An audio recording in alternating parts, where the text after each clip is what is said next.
Bakit po mga kapatid, sa palagay ninyo, gumagamit ang Panginoon ng parable? Nagsasalita po siya sa pamamagitan ng talinghaga. Kung yung simpleng pananalita ay halos hindi po natin maunawa at maintindihan, paano po kaya kung ito'y daanin pa niya sa parable o patalinhaga? Paano kaya natin ito higit na maunawaan? At ano po kaya sa palagay ninyo ang dahilan o layunin ng Panginoon patungkol sa mga bagay na ito? Ang sabi po sa Matthew 13, tinan niyo po, verse 10, lumapit ang mga alagad at tinanong si Jesus, bakit po ninyo dinadaan sa talinhaga ang inyong pagsasalita sa kanila? Sumagot siya, ipinagkaloob sa inyo na malaman ang mga lihim tungkol sa paghahari ng Diyos, ngunit hindi ito ipinagkaloob sa kanila.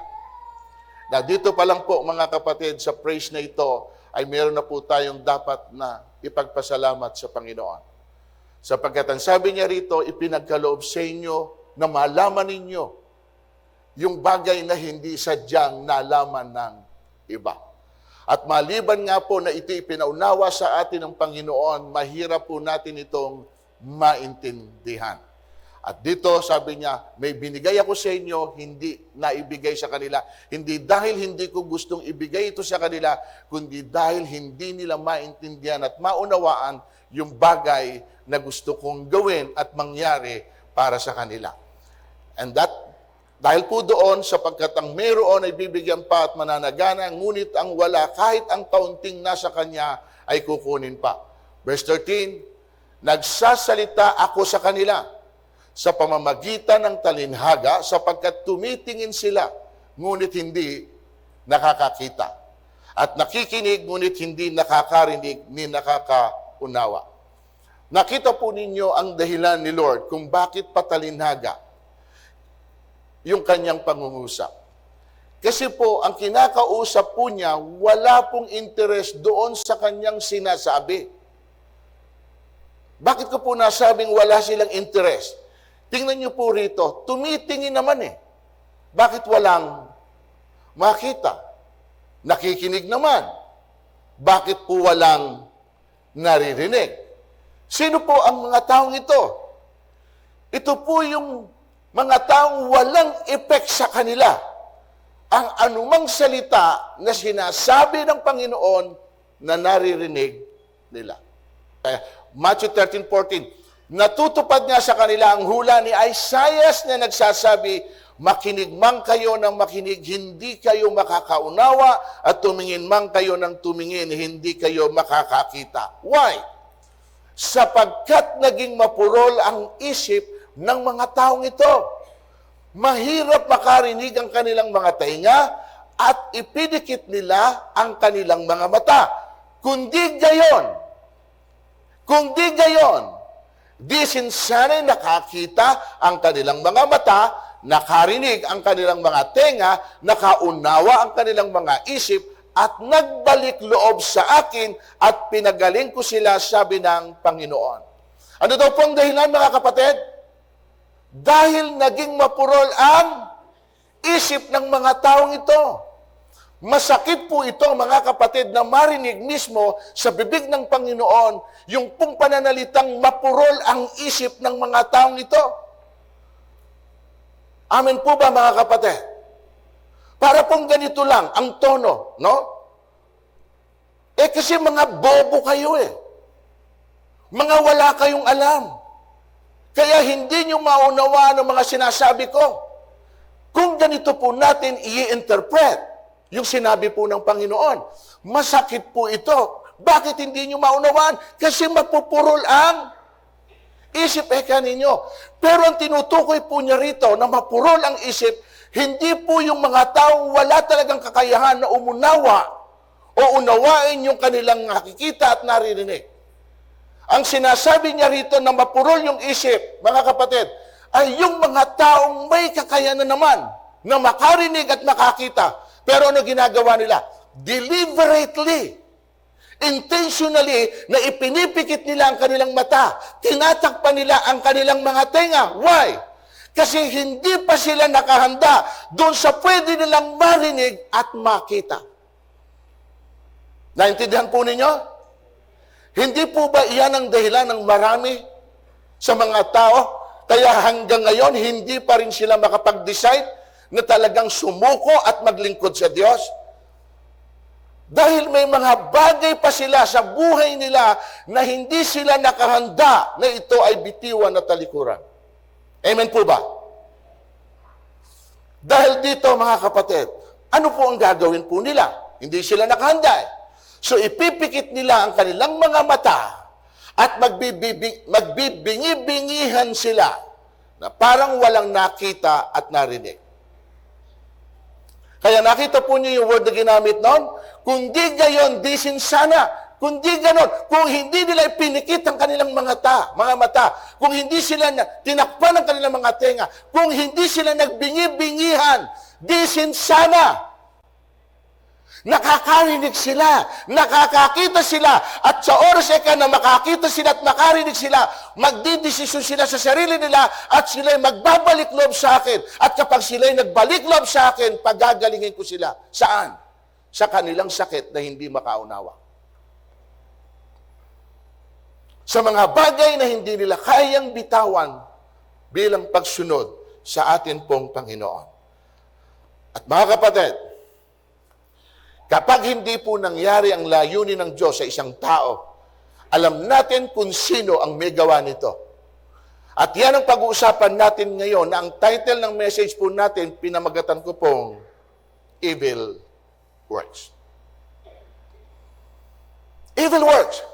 Tingnan po natin kung paano po gumagawa ang kaaway. Para po kahit paano maging aware din tayo sa sarili natin. Baka isa rin po tayo sa kanyang nadaraya. Hindi natin minsan ito alam. Okay? 3 puntos ulit. Number 1, hindi niya pananatiliin ang salita ng Diyos sa puso mo. Agawin niyo ito. Iyan ang gawa ng kaaway. Tingnan natin sa teksto. Pakinggan ninyo ang kahulugan ng talinhaga tungkol sa mga hasik. Ang mga nakikinig ng salita tungkol sa paghahari ng Diyos, ngunit hindi nakakaunawa nito ay katulad ng mga binhing na hasik sa tabi ng daan. Dumarating ang masama at inaagaw ang nahasik sa kanilang puso. Bakit kailangang agawin ng masama yung salita na nahasik po sa mga tao? Bakit kailangan niyang agawin? Dahil ayaw po ng masama na ang salita ng Diyos ay mapa sa kanila o mapa sa atin. Amen? Why? Kasi alam po ng masama ang maidudulot nito sa buhay mo kapag ang salita ng Diyos ay nanatili sa inyo. Do you know that? Alam kasi ng kaaway, kung ikaw mismo na tumatanggap ng salita ng Panginoon na naririnig mo, hindi mo alam kung ano ang gandang dulot nito sa buhay mo, kapatid, mas alam ng kaaway kung anong pwedeng maging effect nito. Kaya ang gagawin niya, kung meron siyang pagkakataon, aagawin niya ito mula sa iyong puso para hindi ito tumubo, mamunga, lumago, para hindi ito manatili sa atin. Okay? Tingnan ninyo kung bakit ko sinabi. Proverbs 4. Aking anak, salita ko ay pakinggan mong mabuti. Pakinig mo ay ikiling sa aking sinasabi. Huwag itong babayaang mawala sa paningin. Sa puso mo ay iukit ng mabuti at malalim. Why? Bakit ito po sinasabi niya? Huwag mo alisin ang paningin mo. Iukit mo ito ng malalim sa puso mo para hindi maagaw sa iyo ng kaaway yung salita na ibinibigay ko sa iyo. Ito po yung dulot ng salita. Tingnan nyo, na alam ng masasama. Tuloy natin ang basa. Pagkat itong kaalaman ay daan ng buhay, nagbibigay kalusug at kagalingan ng katawan. Ang puso mo'y ingatang mabuti at alagaan, pagkat yan ang siyang bukal ng buhay mong tinataglay. So, yan ang alam ng kaaway. Para hindi yan manatili sa iyo at hindi yan mangyari, gagawa siya ng paraan, aagawin niya ito. Nagkakaintindihan tayo? Yan ang gawain ng masama. Yan ang gawain ng dyablo. Kaya ho, tingnan nyo, minsan, ano nangyayari? Nakarinig kayo ng salita ngayon, motivated kayo, encouraged kayo. Subukan yung lumabas. Maya-maya tanungin kayo, anong mensahe? Do you still remember it? Minsan hindi na. Why? Kasi hindi pa tayo nakalalabas, inaagaw na ng kaaway kung anuman ang iyong narinig. So ano pang dulot ng salita ng Diyos sa ating buhay na ayaw mangyari ng kaaway? Pakatandaan ninyo, ang nakikinig sa aking salita at sumasampalataya sa nagsugo sa akin ay may buhay na walang hanggan. Hindi siya hatulan, sa halip ay ililipat na siya sa buhay mula sa kamatayan. Ito po yung, again, na ayaw niyang mapa sa atin. Alin? Yung buhay na walang hanggan. Kaya gagawin niya ang lahat para alisin ito sa atin. Kasi, tinan niyo yung word, hindi na siya hahatulan. May inggit siya rito. Tayong mga nanalig at tumanggap sa salita ng Panginoon, binigyan po niya ng assurance na hindi niya na tayo hahatulan. At ayaw ng kaaway sapagkat siya ay hahatulan sa walang hanggang kaparusahan, wala siyang maidadamay. Kaya kailangan meron siyang kasama. At yon ang gagawin po niya. Amen mga kapatid. So nakita niyo na ang dulot ng salita ng Panginoon, na akala po natin wala lang. Hindi po specific na binabanggit ko po rito mga kapatid, sapagkat kapag ang pag-uusapan natin, the Word of God alone, ay marami po tayo rito makukuha at matututunan. Pero kumuha lang po ako ng ilan para po kahit papano magkaroon kayo ng idea ano ba talaga ang dulot ng salita ng Diyos sa akin. Personally, bakit kailangan ko siyang pakinggan? Bakit kailangan ko siyang mabasa? Bakit kailangan ko siyang makita? Sapagkat yun, mga kapatid, hanggang hindi mo nakikita ang dulot nito sa buhay mo, hindi ka magkakaroon ng interest na alamin ito, basahin ito, tanggapin ito. Ito pa isang dulot ng salita ng Panginoon. Tingnan nyo. Huwag mong kakaligtaang basahin ang aklat ng kautusan. Pagbulay-bulayan mo yon araw at gabi upang matupad mo ang lahat ng nasa saad doon. That's the only way na mangyari, mga kapatid, ang layunin ng Panginoon kung malinaw sa iyo yung instruction from the Word na dapat mong gawin. Ano promise niya? Sa ganon, magiging masagana at matagumpay ang iyong pamumuhay. Nakita niyo dulot ng Word? Magiging matagumpay ka at sasagana ang iyong pamumuhay. Hindi ako may sabi, kundi ang ating Panginoon. At ito ang hindi gusto ng kaaway na makita na mangyayari sa iyo because of the Word of God. So ang gagawin niya, i-steal po niya ito. Aagawin niya at pipilitin niya na alisin ito sa puso mo, maging sa kaisipan mo, para wala kang basihan at pangahawakan na kapag sakaling may dumarating na sa iyong buhay, etong salita na ito ang magtatayo sa iyo. Alam niyo ba dahilan kung bakit niya inaagaw sa puso natin, mga kapatid? Alam niyo na dahilan? O hindi pa rin? Yung sinabi ko sa inyo, alam niyo na dahilan kung bakit inaagaw? Ayaw na mangyari ng kaaway yung plano ng Diyos sa buhay natin. Pangalawa, nagawa ng kaaway. Tingnan niyo ito. Bibigyan ka ng masama, referring to Diablo, ng pagsubok at kapig-hatian. At dito, dapat maging matalino ka. Sino ba sa kanilang dalawa ang nagbibigay ng kapaghatian at pagsubok sa buhay ng tao? Ang Diyos ba o ang Diablo? Kasi minsan nalilito po tayo Meron kang pagsubok ngayon, ang iniisip mo, ang Diyos ang nagbigay. At never minsan nating inisip na ang Diablo ay may kakayahan din na ito ay ibigay sa atin. O ito po mga kapatid, para malaman po ninyo, okay, na ang pagsubok, kung mula sa Diyos o mula po sa Diablo, ito, kapag mula sa Diyos yung pagsubok na nangyayari sa iyo, lalo kang nagiging matatag sa pananampalataya mo at hindi ka lalayo sa Panginoon. Yon yung pagsubok na galing sa Diyos. O, pakita ko sa inyo. Mga kapatid, mag-alala kayo kapag kayo dumaranas ng iba't ibang uri ng pagsubok. Dapat yung malaman na napapatatag ang ating pananampalataya sa pamamagitan ng pagsubok. O, ito po yung test coming from God. Ano yung purpose? Kasi titingnan ninyo yung purpose.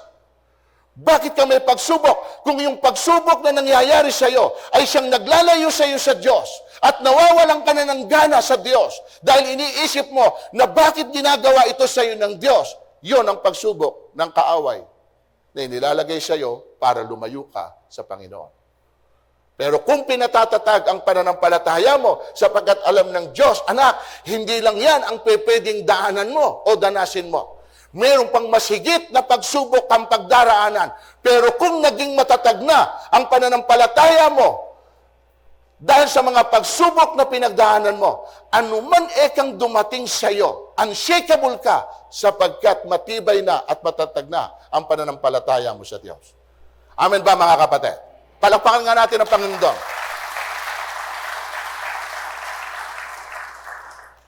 Ngayon, kung ito'y sa Diablo, alam na natin kung ano ang result. Okay? Ilalayo ka nito sa atin pong Panginoon. Matthew 13:20. Ang katulad naman ng binhing nalaglag sa mabatong lupa ay ang taong dumirinig ng mensahe. Kaagad ay masaya niya itong tinanggap. Ngunit hindi tumimo ang mensahe sa kanyang puso. Sandali lamang itong nanatili at pagdating ng mga kapighatian at pagsubok dahil sa mensahe, agad siyang tumatalikod sa kanyang pananampalataya. Masaya naman po niyang tinanggap ang salita o ang mensahe. Amen. Bless na bless nga siya. Pero nung dumating sa kanya ang kapighatian at pagsubok, doon siya nang hina at nanlupaypay. Kaya dito po natin naririnig yung sinasabi po ng iba.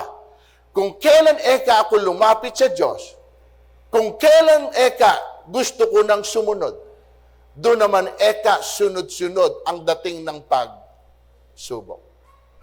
Amen ba mga kapatid? Nakaka-relate po ba kayo ron? So, at dahil po doon, unti-unti na silang lumalayo sa Diyos. Ulitin ko ulit. Dahil iniisip niya, Diyos ang gumawa nito sa kanya. At kaya ito nangyari sa kanya dahil sa ginawa niyang paglapit sa Diyos. Yun yung nasa isip niya. Pakinggan mo mga kapatid. Kay lumapit kayo sa Diyos o hindi. Kay sumunod tayo sa Diyos o hindi. Maglingkod o hindi. Hindi po tayo exempted sa mga pagsubok na pwedeng dumating sa buhay natin. Part po yan ng buhay po natin. Amen. Hindi po siya mawawala, mga kapatid. Ang advantage lang natin doon sa pagsubok, kumpara sa kanila, yung meron kang Diyos na nakakaalam ng iyong pagsubok. Na nakakakita ng iyong kapighatian. So mga kapatid, bigyan ko po kayo ng halimbawa na wala pong exemption sa mga suliranin, sa pagsubok, testing, trials of life. Okay? Para kahit papano, maintindihan natin, hindi lang ito nangyayari sa ilan, kundi sa lahat. Ang taong matuwid, masuliranin man. Sino yung tao? Matuwid. Meron po bang problema? May suliranin ba? Wala. Meron. Nakita po ninyo? Hindi sa pagiging matuwid mo. Hindi dahil malapit ka sa Panginoon, ay ligtas ka sa mga pagsubok na pwedeng dumating sa buhay mo. Depende nga ito kung sino ang nagkakaloob, kung ang Diyos o yung kaaway ng Diyos. Pero ang maganda rito, tingnan niyo yung word. Ang taong matuwid, masuliranin man, mayroon. Pero ang advantage mo bilang may Diyos, sabi roon, ngunit sa tulong ni Yahweh, agad. So, ibig sabihin, yung pagsubok mo, hindi ho napuprolong. Hindi ho siya magtatagal na yun lagi ang patuloy mong pagsubok. May suliranin, given. Pero sinasabi dito ng Panginoon, na, yan ang advantage mo na meron kang Diyos. Bakit? Sapagkat kung meron kang Diyos, sa kabila ng iyong mga suliranin at pagsubok, merong tumutulong sa iyo at yay walang iba, kundi ako, na iyong Diyos. Amen? Iyan ang mahalaga eh.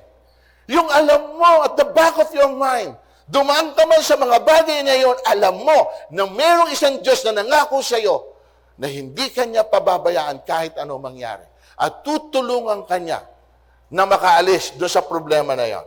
Okay? O ito, para mas maniwala kayo. Yung advantage na meron tayong Diyos. Tingnan niyo po ito. Wala pang pagsubok na dumating sa inyo na hindi naranasan ng lahat ng tao. Kung ano naranasan mo, naranasan ng iba. Pero ito yung word, tapat ang Diyos. At hindi niya ipapahintulot na kayo'y subukin ng higit sa inyong makakaya. May pagsubok tayo, amen.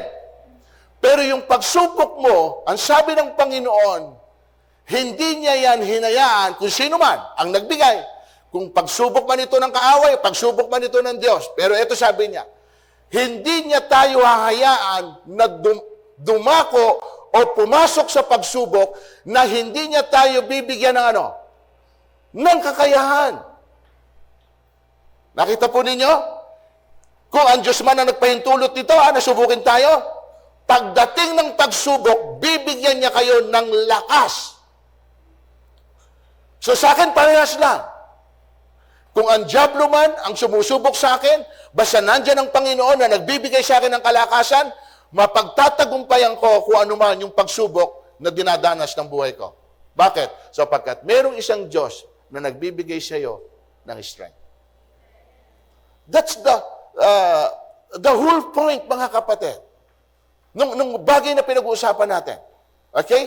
Hindi pa pwede tayong makaiwas doon. Pero ang mahalaga, lagi mong iisipin, merong handang tumulong.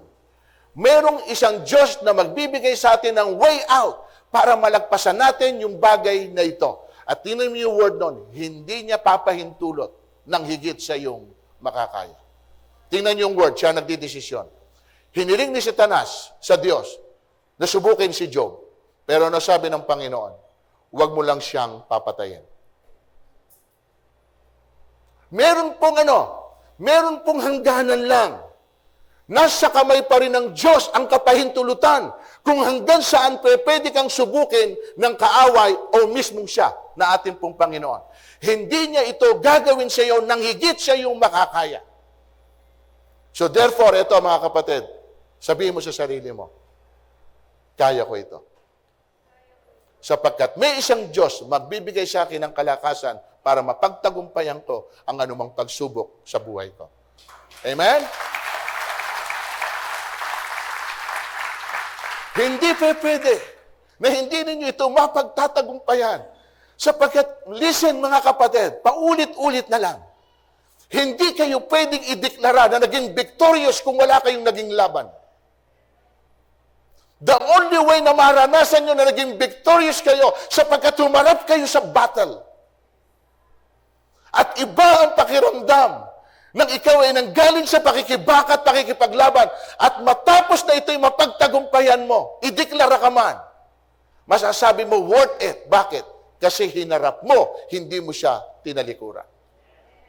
Di ba? Kaya na nga, laging word ito, lalabanan kita in the name of my God. Laging nandun ang Panginoon. Magagawa ko ito dahil sa kakayahang ibinibigay sa akin ng aking Diyos.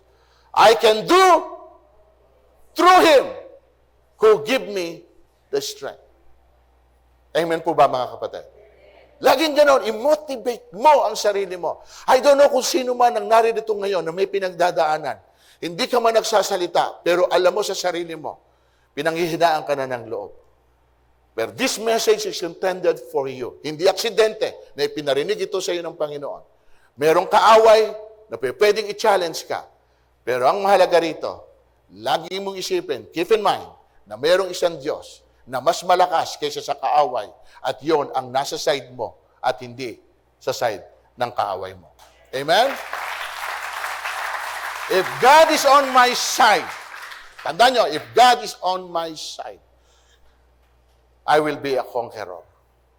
Kaya kong mapagtagumpayan ang lahat ng iyan. Okay? Hallelujah?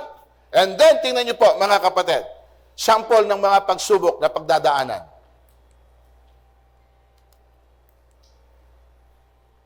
Pakilipat nga anak. Kaya't ang bawat nakikinig at nagsasagawa ng mga salita kung ito ay maitutulad sa isang taong matalino na nagtayo ng kanyang bahay na ang pundasyon ay bato. Umulan ng malakas, bumaha, binayo ng malakas na hangin ang bahay na yon. O ano po ibig sabihin nun? Yun po yung mga pagsubok na dumaan sa kanya, yung pilit po siya na gustong igupo at pabaksakin. Tingnan niyo po ang mga bumira, ang mga nagipagsubok. Umulan ng malakas, bumaha, binayo ng malakas. Malakas ha? Ano purpose? Para pabaksakin, para siya igupo. Amen. Ngunit, tuloy natin ang basa. Ngunit, hindi nagiba. Sapagkat nakatayo yun saan? O, kita nyo na kapatid? Pilit kang pinababaksak. Pilit kang iginugupo. Pero dahil nga nakatayo ka sa isang pundasyon na unshakable, sabi rito, hindi iyon nagiba. Nakatayo pa rin kahit sa kabila ng pagsubok. Alam nyo ba mga kapatid? Yan yung sasabi kong advantage na meron tayong Diyos. Alam nyo ba kung sino yung bato na ito na kinatatayuan natin? Kung saan nakasalig yung pananampalataya natin? Tingnan ninyo. Korinto 10:4. 1 Corinthians 10:4. Ang uminom din ng iisang inumin spiritual, sapagkat uminom sila sa batong spiritual na sumubaybay sa kanila, at ang batong iyon, sino? Hindi niyo napansin kung bakit tayo matatag at matibay? Kasi siya yung atin pong sandigan, siya yung bato na atin pong kinatatayuan. And then third, bibigyan kanya ng alalahanin. Pangatlong puntos,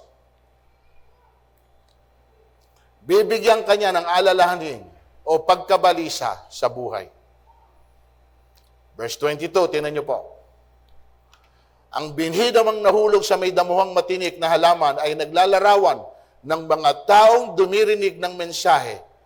Ngunit dahil sa pagkabalisa sa maraming mga bagay at pagkahumaling sa kayamanan, ang mensahe ay nawala ng puwang sa kanilang puso at ito'y hindi nagkaroon ng bunga sa taong iyon. Nakita niyo po nangyari?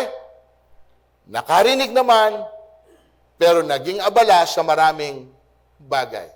Kaya nawalan ng puwang ang salita ng Diyos sa kanyang puso. Anong paalala po ng Diyos, mga kapatid, sa atin? May paalala kasi lagi ang Panginoon eh. Okay? Doon sa bagay na pwedeng maging dahilan para tayo ay malayo, mapariwara, mapahamak. Sabi niya sa 1 John, huwag niyong ibigin ang sanlibutan o ang mga bagay na nasa sanlibutan. Ang umiibig sa sanlibutan ay hindi umiibig sa Ama. Very clear. Ang lahat ng nasa sanlibutan ay masasamang nasa ng laman. Ang nasa ng mga mata. At ang pagmamalaki sa mundong ito ay hindi nagmumula sa Ama, kundi sa sanlibutan. Ito po, yung key. Mawawala ang sanlibutan. At ang lahat ng kinahuhumalingan nito, ngunit ang sumusunod sa kalooban ng Diyos, mabubuhay magpakailanman. Bakit po sinasabi ng Panginoon dito, huwag? Huwag niyong ibigin yung mga bagay na ito. Bakit? Sapagkat sabi niya rito, mawawala yung sanlibutan na pinag-uukulan mo ng panahon ngayon. Mawawala ang sanlibutan ito, maging ang kinahuhumalingan niya. At kung doon ka nahuhumaling ngayon sa sanlibutan ito, kasama ka sa magpeperis. Kaya sabi rito ng Panginoon, ngunit ang sumusunod sa kalooban ko ang mabubuhay magpakailan paman. So inilalagay tayo ng Panginoon doon sa tama nating kalagyan. Na huwag tayong malure doon sa ibinebate sa atin ng kaaway na kapag ka ito po ay tiningnan natin na mas mahalaga more than sa ino-offer sa atin ng Panginoon, may tendency na talikuran natin ang Diyos at sumama po tayo doon sa gusto niya. Tingnan niyo mga kapatid, ang example nito, 2 Timothy. iniwan na ako ni Demas. Anong dahilan? Dahil sa pagkahumaling niya sa sanlibutan. Kasama ni Pablo na nagmiministeryo, one of his disciple, and yet, at the end of that journey, ano nangyari? Iniwan na ako ni Demas. Anong purpose? Dahil sa pagkahumaling sa sanlibutan. May tendency? May tendency na iwanan ng Diyos? Na talikuran ng ministry? Dahil lamang mas nagustuhan niya yung bagay na inalok sa kanya ng kaaway na sa tingin niya ay mas higit, more than sa ino-offer sa kanya ng Diyos? Ito actually ang in-offer ng kaaway sa ating Panginoon Tingnan nyo sa Matthew 4. Okay? Tingnan natin. Muli, dinala siya ng dyablo sa isang napakataas na bundok at ipinakita sa kanya ang lahat ng mga kaharian sa sanlibutan at ang karangyaan ng mga ito. At sinabi sa kanya ng kaaway, ang lahat ng ito ay bibigay ko sa iyo. Nakita niyo na? Pwede niyang i-offer ito. Pwede niyang libangin kayo. Kaya nga wala na tayong oras ngayon sa Panginoon. Sapagkat nalilibang na tayo sa maraming bagay na inaalok ng mundong ito as if na akala natin mas mahalaga yon more than saan? Sa Diyos. Iniiwas tayo ng Panginoon dun sa posibilidad na pwedeng mangyari sa atin na pagsisisihan natin later on sapagkat mali ang choices natin. Tayo kasi ang magpapasya. Yun lang ba ang pwedeng maging dahilan? Kailangan, mga kapatid, maging firm ka sa desisyon mo. Na dinidesisyonan mo sa buhay mo. Yun lang ba ang dahilan para po baliwalain mo itong bagay na ito? Titimbangin mo. Alin ba talaga ang mas mahalaga? Yung inaalok ng mundong ito o yung sinasabi ng Panginoon sa atin? 1 Timothy 6:10. Yan po yung sinabi ko sa inyo kanina. 1 Timothy 6:10. Ayaw na. Ayan. Sapagkat ang pag-ibig sa salapi ay siyang ugat ng lahat ng kasamaan. Dahil sa paghahangad na magkamal ng salapi, anong nangyari? May mga nalayo sa pananampalataya. At kapag nalayo ka sa pananampalataya, ano po ang outcome? Nakita niyo po, diyan tayo ini-spare ng Diyos. Hindi lang po natin maintindihan at maunawa ng Panginoon sa kanyang layunin kung bakit niya tayo pinipigil sa mga bagay na ito sapagkat alam niya kung ano ang dulo kapag ka ito ay nangyari sa bawat isa sa atin. Kaya kung meron tayong dapat pinakikinggan, kung meron tayong dapat na sinusunod, hindi ho yung lukso ng damdamin mo, hindi yung dinidikta lang ng isip mo, kundi ho ang susundin natin, ano ba ang sinasabi ng Panginoon patungkol sa bagay na ito?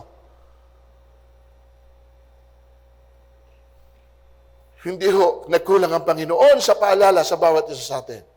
So yan ang gawa ng masama o ng dyablo sa kanilang mga buhay.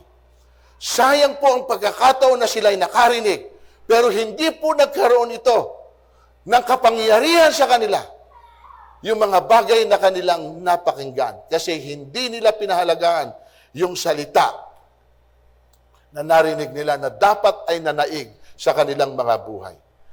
Pero salamat mga kapatid, kasi hindi naman po lahat ng nakarinig ng salita, ganito po ang nangyari. Meron din naman pong namunga. Kaya kapag itutuloy po ninyo yung Matthew 13 na ito, pababa, makikita nyo po yung word na ginamit niya ron. Mapalad kayo, sabi ng Panginoon, sapagkat nakakakita kayo at nakakarinig. Marami ang naghangad, na tulad na nangyari sa inyo, pero hindi nangyari sa kanila. At yun, kung bakit sinabi ng Panginoon, mapalad kayo sapagkat nakakakita kayo, nakakarinig kayo. Bakit niya sinabi ito? Para wag niyong sayangin yung bagay na nangyari sa buhay ninyo, na niloob ng Diyos na maunawaan nyo ang lahat ng bagay na hindi naunawaan ng iba sapagkat pinipikit nila ang kanilang mga mata. Amen, mga kapatid? Napakahalaga. Actually, hindi sapat ang Sunday after Sunday lang na makakarinig kayo. Dapat may personal din kayo na ginagawa sa sarili ninyo. Na kung wala man kayong pagkakataon na pumarito, nagbabasa kayo. Nagpe-pray kayo, nananalangin kayo. Yan yung tools para po hindi tayo manghina. Hindi tayo mawalan po ng pananampalataya hanggang sa madaya tayo ng kaaway. Tingnan niyo po ito, mga kapatid. At inilalarawan ng nahasik sa matabang lupa ang mga nakikinig ng salita at nakakaunawa nito. Sila'y namumunga, may tig 100, may tig 60 at may tig 30. Nagbunga ba? Amen, mga kapatid? Okay, ito naman ang sagot po sa Peter 1:9. Sapagkat inani na ninyo ang bunga ng inyong pananampalataya, ang inyong kaligtasan. Nakita nyo? So, ibig sabihin, mga kapatid, hindi mawawala ng kabuluhan anumang bagay na ginawa natin sa ating pong Panginoon. Kaya nga, hindi naman para ikumpara nyo ang sarili nyo sa iba. Hindi para itaas nyo ang sarili nyo at ibaba naman ang iba. Kundi ang isipin ninyo, can you imagine, mga kapatid, napakaraming tao sa mundong ito. Pero kayo ay isa sa binigyan ng Diyos ng pagkakataon na makilala siya, maunawaan siya, maintindihan siya. Kasi kung naintindihan ng lahat ng tao, yung bagay na naintindihan nyo ngayon, yung bagay na naririnig nyo at nakikita nyo ngayon, likewise, narito rin po sila, mga kapatid. Kasama natin. Bakit? Kasi nakakaunawa rin sila. Pero the mere fact na hindi natin sila kasama, yun po ang dahilan. Hanggang ngayon, pikit pa rin ang kanilang mata. Sarado pa rin ang kanilang mga tenga. Kapatid, anong magandang ipapakita mo sa isang taong nakapikit ang mata? Anong magandang salita ang sasabihin mo kung sarado ang kanilang mga tenga? Kaya very clear na sinabi ng Diyos, huwag niyong ibigay ang perlas saan? Sa baboy, yuyurakan nila ito. Hindi nila kayo maiintindihan. And the only way na maunawaan nila kayo, sapagkat ang banal na Espiritu, ang dapat po na mapasa kanila. At para mangyari na sila'y samahan ng Espiritu, kailangan munang ma-experience nila yung pong sinasabi natin, you should be born again. Amen po, mga kapatid. Mababasa niyo yan. Yung proseso na yan sa Ephesians chapter 1, verse 12 to 13, kung hindi po ako mali. Kailangan mangyari yung proseso na ito sa iyo bago mapasa iyo ang banal na Espiritu. At kapag wala sa iyo ang banal na Espiritu, hindi mo maunawaan. 1 Corinthians 2:14, hindi ka maunawaan. Ang hindi nagtataglay ng Espiritu ay ayaw tumanggap ng mga Espiritu kaloob ng Diyos. Okay, mga spiritual po kasi ito. Maunawaan lamang ang paraan sa parang spiritual, maunawaan lamang ika sa paraang spiritual. Because you have the Spirit of God. So mga kapatid, hindi nila ito maunawaan. At tingnan po ninyo, para po kay Paul, yung hinahangad ng mga tao na siyang naging dahilan para po malayo sila sa Diyos, mawala sila sa Panginoon. Opposite naman sa hinangad po ni Pablo. Tingnan niyo po ito. Ngunit dahil kay Kristo, ang mga bagay na maaari kong ibilang na pakinabang, inari kong kalugihan. Inari kong kalugihan ang lahat ng bagay bilang kapalit ng lalong mahalaga ang pagkakilala kay Kristo Jesus na aking Panginoon. Ang lahat ng bagay ipinalagay kung walang kabuluhan, makamtan ko lamang si Kristo. At lubos na makiisa sa Kanya. Nakita niyo po isip ni Pablo? Yung mga tao, hinahangad nila yung bagay na ito at tinatalikuran nila si Kristo. Pero si Pablo, sabi niya, tinalikuran niya yung mga bagay na hinahangad ng mundong ito para lamang kay Kristo.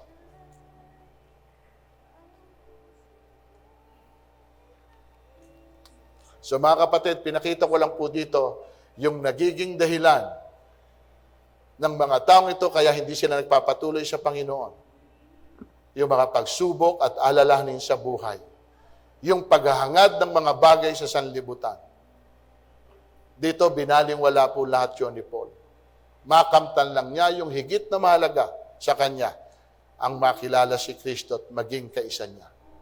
Dahil para kay Pablo, ito ang higit na mahalaga. Amen, mga kapatid? Susukatin din tayo ng Panginoon. Ano ba yung pumipigil sa'yo? Ano yung nagiging hadlang para i-set aside mo ang Panginoon at i-priority mo yung bagay na ginagawa mo. Timbangin mo. And here is my conclusion. Hindi sa nakamtan ko na ang mga bagay na ito. Hindi rin sa ako'y ganap na. Ngunit sinisikap kong maisakatuparan ng layunin ni Kristo Jesus nang tawagin niya ako. Mga kapatid, hindi ko'y pinapalagay na natupad ko na ang mga bagay na ito. Ang ginagawa ko ngayon, nililimot ang nakaraan at sinisikap na makamtan ang nasa inaharap. Nagpapatuloy nga ako tungo sa hangganan upang kamtan ang gantimpala ng pagkatawag sa akin ng Diyos sa pamamagitan ni Kristo Jesus, ang buhay na hantong sa langit. Ganyan ang dapat maging isipan ng mga matatag na sa pananampalataya. Kung hindi ganito ang inyong paniniwala, ito ipapaunawa sa inyo ng Diyos. Verse 16, ang kailamang lamang ay pagpatuloy natin ang ating mga natutunan. Kapatid, may ibinigay sa atin ng Diyos. May tinanggap tayo mula sa Panginoon. At salamat kasi nakakakita ka. Salamat nakakarinig ka. Huwag mong baliwalay nito at matulad ka sa kanila. Sabi po sa 1 Peter chapter 2:20, mas mainam pa kang hindi mo nalaman kung ano totoo. At pagkatapos mo itong malaman, ay babalik ka sa dati mong pinanggalingan. Ang kop ng kop sa atin ang kasabihang, ang aso likas ang damdamin, ngunit sa sinuka, kinakain muli. Ang baboy paliguan mo man, bumabalik pa rin sa dati niyang lubluban. Hindi tayo ang tinutukoy dito ng ating Panginoon. Amen? Mga kapatid, sa umagang ito, may gawa ang kaaway. At huwag niyong payagan na makapanay ito sa inyong mga buhay. Titingnan ninyo, bakit hindi ko magawa yung bagay na pinagagawa sa akin ng Diyos? Ano dahilan? Tingnan mo, kung yun ay worth it, more than sa pagsunod natin sa atin pong Diyos. Palakpakan natin ang Panginoon. Tayo po natin tumayo. Sige, tayo po'y manalangin sa Panginoon. Tas po natin ang ating mga kamay. Listen, church, hindi ko kayo pipilitin sa isang bagay na hindi nyo gustong gawin. Pero kung mahalaga sa iyo ang Diyos, mahalaga sa iyo ang salita ng Panginoon, yun po ang pahalagahan mo. Kung alam mo sa sarili mo na kaya ka nabubuhay ay nang dahil sa Kanya, kaya ka malakas, kaya maayos ang buhay mo ay nang dahil sa kabutihan niya. Kung nai-enjoy mo ang lahat ng bagay na meron ka sa sandaling ito sa buhay mo, i-appreciate mo na iyon ay pabor at biyaya ng Diyos sa iyo bilang Kanyang anak. Pero iparamdam mo rin sa Panginoon na hindi po ang ibang bagay ang pwedeng maglayo sa iyo sa Kanya. Hindi yung mga bagay na inaalok ng mundong ito ang gagamitin natin para po malayo sa atin pong Diyos. Na minsan wala tayong naibibigay na panahon. Hindi ko tayo nagiging grateful sa puntong iyon dahil kaya natin palang iwanan at talikuran ang gawain ng Diyos, maging ang Diyos, para lamang po doon sa mga bagay na wala namang palang magandang maidudulot. Kaya sa kinatatayuan mo, kapatid, napakaganda ng inawit po natin. Wala akong ibang mamahalin, kundi kayo, na aking Diyos, na higit na nagmahal din sa akin. Nagmahal sa aking pamilya. Kaya nandyan sila, kayong nag-iingat sa mga mahal namin sa buhay. Kaya kumakain pa kami ng 3 beses isang araw kasi sagana ang iyong biyaya sa amin. Dakilang Diyos, sama-sama po kami ang nagpapakumbaba sa harapan mo. Humihingi ng tawad, Panginoon, sa lahat po ng amin pong kahinaan at kamangmangan. Sa mga bagay na inisip namin, akala namin yun ang mahalaga. To the point na nadi-disregard po namin kayo. Sa mga bagay na ito, Panginoon, kami po'y humihingi ng paumanhin po sa inyo. Humihingi kami ng patawad, Panginoon, kung hindi man namin nakita ang kahalagahan ng bagay na ipinakikita mo sa amin. Kung hindi namin, Panginoon o God, nakikita yung kabutihang ito na ginagawa mo sa buhay po namin. At ngayon pong umaga, salamat. Muli mo kaming pinaalalahanan. Kasi mahal mo po kami. Ayaw mo na kami mapapariwara. Ayaw mo na kami mawawalay at malalayo sa iyo. Ayaw mo, Panginoon, na mapapahama kami dahil sa mga mali naming desisyon na ginagawa sa buhay. Lord, patawarin mo kami kung minsan hindi ka namin naintindihan. Minsan hindi ka namin naunawaan. Pero at the end of the day, alam namin na ang lahat ng ginagawa mo ay para po sa kabutihan namin bilang mga anak po ninyo. Kaya Lord, na-appreciate po namin ang lahat ng ito. At umasa po kayo, Panginoon o God. Lord, hanggang sa amin pong makakaya, patuloy naming ibabalik kung ano po yung nararapat sa inyo. Patuloy naming ipagkakaloob, Panginoon o God. Maging buhay na ito, oras, anumang meron kami, para lamang, Panginoon, masuklian ang lahat ng kabutihan po ninyo. Salamat, dakilang Diyos, niluluwalhati ka namin sa pagkakataong ito. Pinupuri ka namin at dinadakila. At Lord, lalabas kami sa sanktuaryong ito, Panginoon o God, na dalang pagpapala na nanggaling po sa iyo. Tanim mo ang mga salita mo sa aming puso ng malalim nang hindi ito maagaw ng iyong kaaway. At ayaw mong ito'y tumubo at mamunga at makita namin ang bunga nito sa buhay namin bilang mga anak po ninyo. Mga kapatid, sa kapangyarihang binigay sa akin ng ating Panginoon bilang inyong tatay sa pananampalataya, dinideklara ko, binabasbasan ko kayo ng pagpapala buhat sa atin pong Diyos. At ang kapayapaan ng ating Panginoon, nawa ay maranasan ng bawat isa sa inyo. At ang pakikipisan at pagsama at pag-iingat ng Banal na Espiritu ay patuloy na maranasan natin, hindi lamang sa araw na ito, kundi sa buong buhay na meron tayo, makita natin ang kapangyarihan ito ng atin pong Diyos. Alis tayo sa lugar na ito na dalang pagpapala na tanging ang Diyos lang ang nagkakaloob. At dahil siyang nagbigay, marapat lamang na siya ang atin pong papurihan at pasalamatan. Ibalik natin ang pasasalamat sa Diyos. To you be the glory and praise and honor. This is all we pray. In Jesus' name, amen and amen. God bless you, mga kapatid. I love you with the love of the Lord.